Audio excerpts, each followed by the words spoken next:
Let's put women firefighting in perspective. A recent federal report described a lag behind other male-dominated fields. In the U.S., women represent 5% of career firefighters. As for volunteers, just over 10%.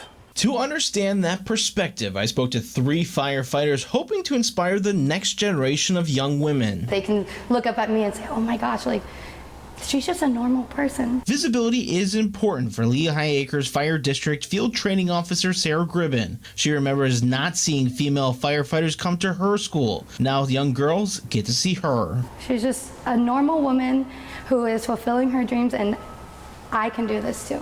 Young ones on scenes of calls, and they're like, a fire girl. Gribben's Lehigh Fire colleague Lieutenant Lisa Vandermolen echoed her. Well, it's really exciting to encourage them and say, you know, you can do this too. Vandermolen and Gribben are among examples of how Southwest Florida women choosing to work in firefighting is growing.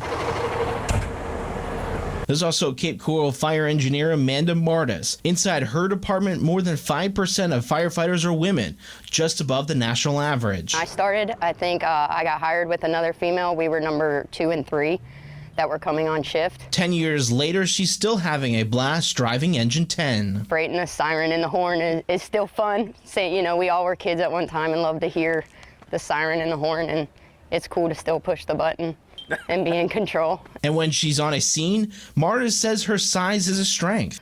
Sometimes when we have rollover vehicles and you only have about this much room to crawl in, you know, you're gonna pick me over a big muscle-bound guy to go in because it's quicker for me to get in there. Lehigh's Gribben and Vandermolen see it as a strength and diversity. There's a need for every different kind of quality that we have out there, so don't ever think that you don't fit into a mold or that you just might not be strong enough or tall enough or big enough. Like, there's a need for what you have to offer. You know, we're on very high stress calls, you know, and families, you know, you see a whole, you know, group of men and everything, you kind of feel a little bit more pushed and driven to a woman. And I feel like we add that extra bit of compassion, you know, to this position.